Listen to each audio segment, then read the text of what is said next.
What's up guys, the next phone we're going to take a look at is the Galaxy Note 10 Plus. This was another highly requested phone by you guys, and yeah, so let's go ahead and dive in. What's pretty interesting, when I did this video a couple months ago, a lot of you guys did not seem to care about that this phone was not getting security patches. So this phone got its last security patch update.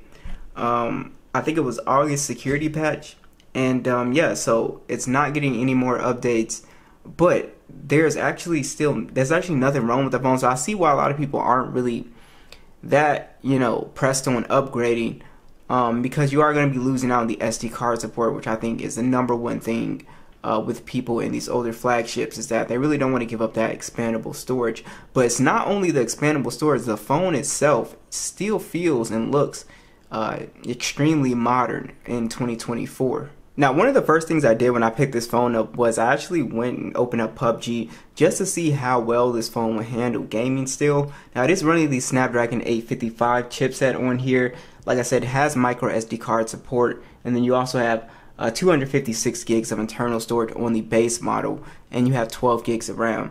And it's still able to play PUBG at HDR Extreme. Yeah, it's still able to play PUBG at HDR Extreme for its best settings. And honestly, the phone is still pretty good at gaming for the most part. So the phone itself does not seem like it's slowing down by any means. Like I said, for the money that you get with these phones, it's just like we saw with the S10e.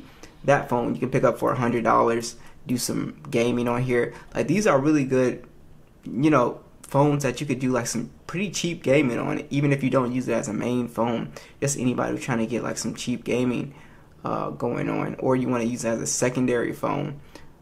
I think it's still fantastic. Like I said, it's still faster than some mid-range phones, and it's better optimized as well too. Now again, just for reference, you guys can see I have a Galaxy A34 here, roughly the same price. And this is why I always say, just go with an older flagship if you really want a game, if that's like a top priority. So you guys can see HDR Extreme, so you can just play at just much better settings. And the game just looks better and just feels smoother on the Note. So I always like to kind of reference against these mid-range or budget phones. Now the phone is running Android 12 One UI 4.1, and what's interesting about this phone is that you still pretty much have all the same software features that you would have in, let's say, an S23 Ultra. Once they introduce, like, I guess the AI stuff is going to be probably like the biggest change to One UI with the S24. But for right now, you're really not missing out on anything when it comes to the software. It's still pretty much got all the same features as an S23 for sure. So I thought that was pretty interesting. Now I think the #1 thing that's making this phone seem like crazy futuristic is definitely the display. It's a 6.8-inch dynamic AMOLED display, HDR10 Plus. It's 1440p, and it is $498 for the PPI. It's got that slight curve to it as well too.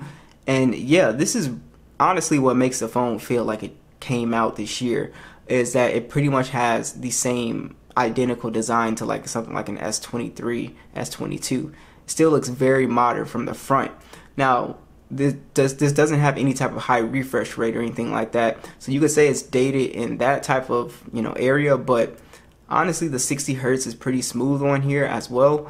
So like I said, the display on here is just still a phenomenal display. It's still really good looking, and like I said, the only thing that honestly that has aged about the display is really the lack of high refresh rate. But like I said, it's pretty smooth for a 60 Hz panel. And yeah, you could say that it's not as bright as the newer phones when it comes to direct sunlight and stuff like that, but the phone does get fairly bright, so I don't have an issue with it. Even outdoors, it's not terrible.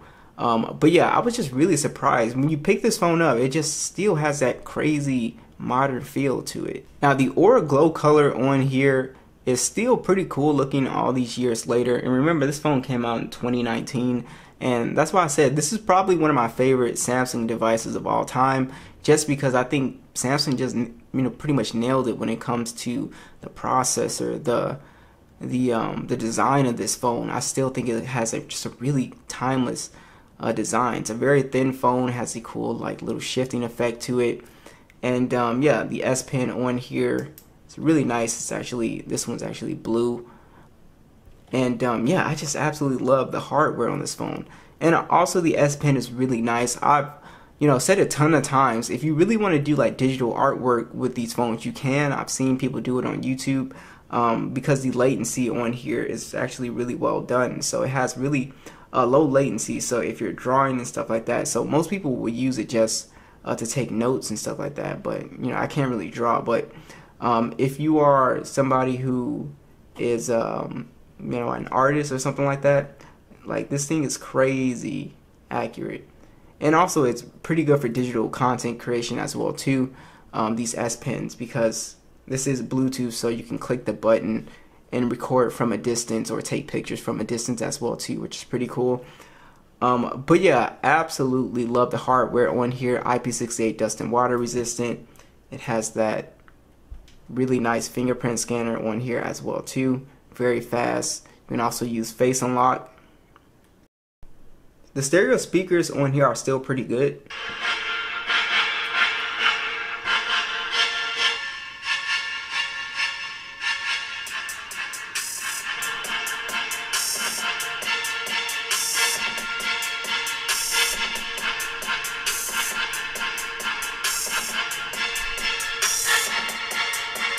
Pretty good speakers on here, really good amount of bass, and pretty nice mids and highs as well too. Alright, so as far as the cameras, you can still get a pretty good shot with the Note 10 Plus, especially if you're outdoors. But like I said, with a lot of these older phones from 2019, you kind of start to see the age when you take it out of any type of good lighting. Images just kind of appear soft and stuff like that. They're just not detailed.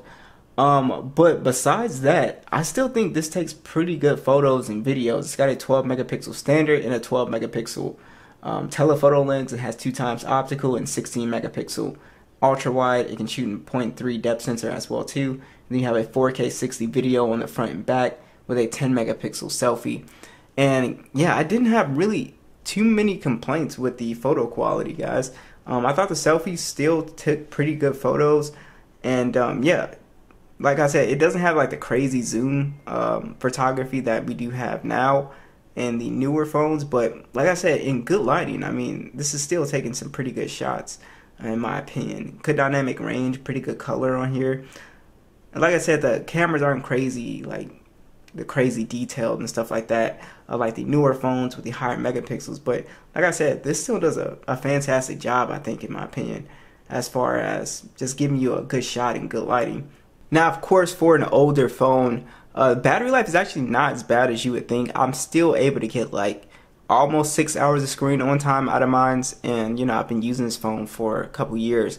But yeah, if you bought one new, this phone easily does like 6 hours of screen on time pretty easily. It's got a 4300 milliamp hour battery, and this thing actually charges really quickly. Not really quickly, but it charges decently fast with 45-watt charging. And then you also have the wireless and reverse wireless charging on board too. So the phone itself is still a fantastic phone. Like, it's actually still a really good phone. I couldn't find any faults with it. The processor is still good. The design is still beautiful. Screen, you get SD card support. You get a crazy good amount of base storage as well too. Battery life is still decent for such an older phone. Yeah, it's just a fantastic device. It's kind of a shame that it's not getting the security patch updates. So the good thing is that Samsung is making these older flagships last longer, as far as it goes with like the S21s and the newer phones like the S22, S23. Those have a much longer lifespan now, but it kind of sucks because this phone definitely could run the latest version of Android fairly easily. So what do you guys think? Be sure to let me know, and I'll catch you guys in the next one.